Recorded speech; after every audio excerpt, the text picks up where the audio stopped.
Welcome back to my channel friends, Yummy Bites by Sunita. Today I'm going to show you all how to make Maharashtrian style Batata Bhaji. So let's begin. I have pressure cooked the potatoes with enough salt. Once the potatoes are cooked, cool it down. Then cut it into medium sized cubes. Heat oil in a kadai.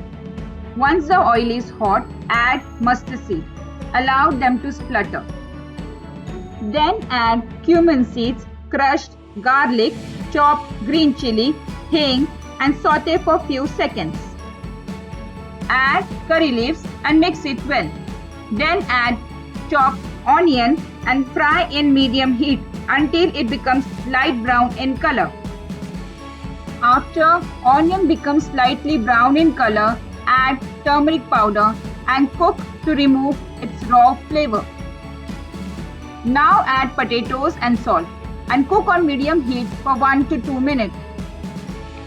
You can also add a pinch of sugar at this time. Finally add lemon juice and chopped coriander leaves. Mix until well combined. Batata Bhaji is ready to be served.